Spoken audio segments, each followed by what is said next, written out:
Hello, good day.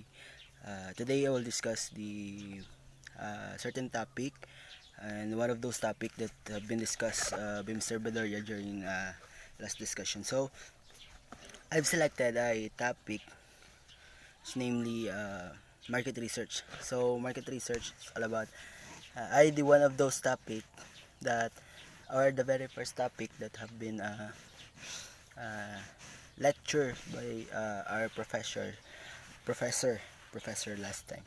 So market research can be defined as a systematic design, a collection, interpretation, and reporting of information to help marketers solve specific marketing problems or take advantage of marketing opportunities. So when we say market research, it's all about the evaluation. It's all about the um, examine, so examine of the particular opportunities that can be important to boost your business or whatsoever.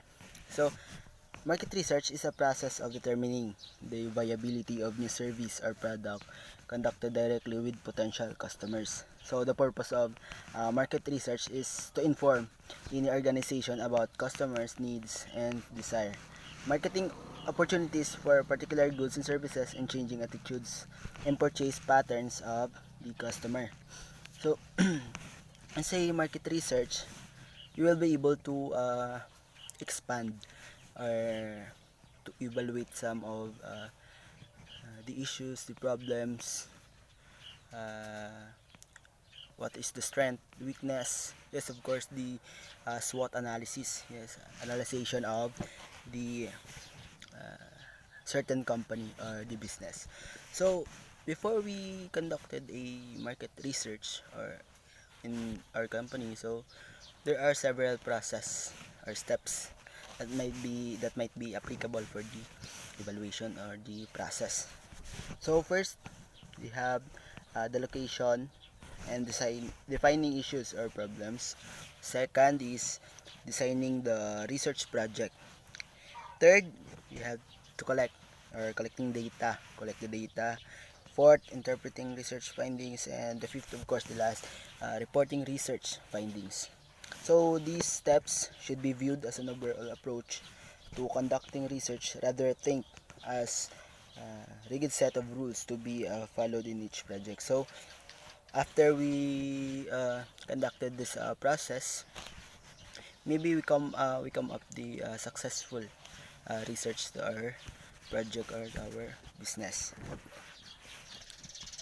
So the first step is locating locating and defining problems or research issues. So when you say locating, you need to locate the allocation of particular problems, particular issues. So what are the problems and what are the solutions? Yes.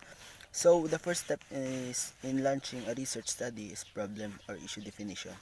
So which focuses on uncovering the nature and boundaries of a situation or question related to marketing strategy or implementation. So the first sight of a problem is typically departure from subnormal functions such as failure to attain objectives. So maybe we encounter the failures. So we encounter the according to our set of goals. Yes, we encounter those negatives. Of course, we cannot deny that every research has negatives. It brings us pressure, stress. Of course, when we are doing our research, they are more difficult to find or to define some issue. So second, designing the research project. So on designing the research project or research design defines an overall plan for obtaining the information needed to address a research problem or issue. So this step requires formulating a hypothesis and determining what type of research is most appropriate for testing and hypothesis to ensure the results are variable. So in this case, designing the project refers to your strategy. So how will you come up a good a strategy in designing your project, and what are the different components can be a big help to improve the variability of your project, of course. uh, so in this design of the project, it is also a study in to integrate the different component in a coherent or a logical way. So it is also constitute the blueprint for the collection and analysis of the data. Of course, blueprint, so which you can see almost for most the your project that your successful project when you come up this kind of step or process. So the third no so also we have developing hypothesis. So mean when you say hypothesis, it is the examination, of course. So how will you come up the solution for a certain problem? Do you study it? Yes. So hypothesis is an informed guess or assumption about a certain problem or set of circumstances. It is based on all the insight and knowledge available about the problem or circumstances from previous research, studies, and other sources. So when you say hypothesis, you come up a study. You come up a study, or you can base it to the your proper way or your of analyzing your proper way of analyzing a problem. So when you have problems, so take a hypothesis to determine what solution you can be used of to solve that problem. Yes. So there are three types of research. Developing a hypothesis, there are three types of research. So they are the exploratory research, conclusive research, experimental research. So when you say exploratory research, is research conducted to gather more information about a problem or to make a tentative hypothesis more specific. So the main purpose of the exploratory research is to be better understand the problem or situation and help identify the additional data needs or decision alternatives. So it is about you will gather all the information to form a kind of exploratory research. So second is the conclusive research. So it is the verification of insight through objectives, procedures, and to help marketers in making decisions. So it is simply defining your process of goals in setting your research. So the last is experimental research. So research that allows marketer to make casual inference about the relationship. So it is the interconnection of the whole processing, yes, of developing the certain hypothesis or the problem. So third step in market research is collecting data. So how will you collect your data? So this help to prove that your research hypothesis. So after you have conducted hypothesis, it is the time to collect or to gather some of important data.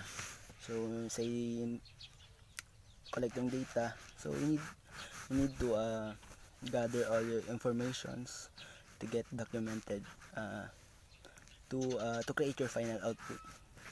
Moreover, this kind of research.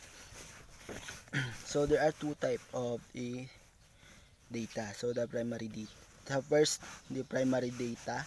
So it is data observed and recorded or collected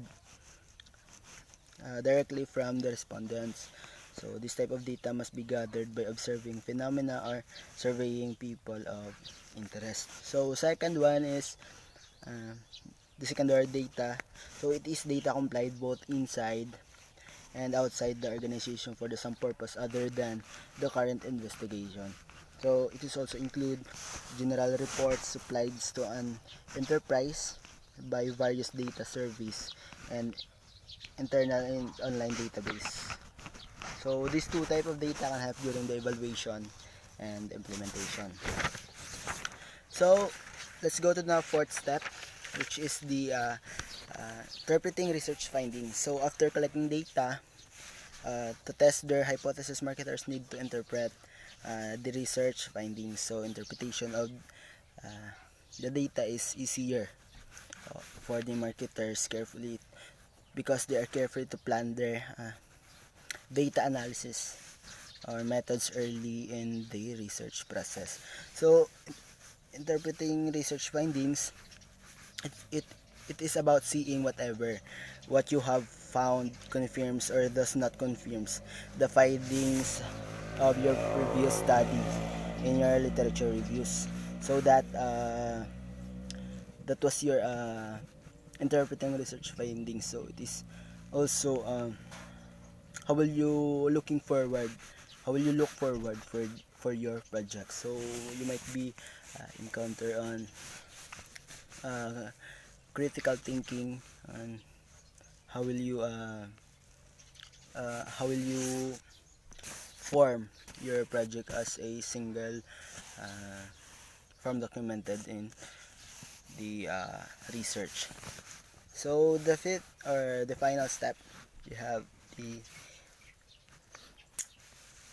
reporting research findings. So the final step in the marketing research process is to report the research findings. Of course, you need to finalize your research and get to some reports to introduce your research. Of course, before preparing a report, the marketer must take a clear objective look at the findings to see how we will gather facts, answer the research question, is support or negate the initial hypothesis. So that was the all process must be gathered and to form a full documented paper, and to introduce or to report your research paper to the panel or your superiors at your companies. So the final step refers to the documentation factual containing factual and objective information that you have collected through your research. So to sum up all the contents, it is very important for the marketers to know what kind of market research you're able to use, or you're uh, able to determine each of the process or steps when uh, when when creating or planning a simple market research. So that's all for this video. Hope you have a hope you get some information, small information that regarding to the my topic, of course, the market research. So that will be for this video. Thank you so much.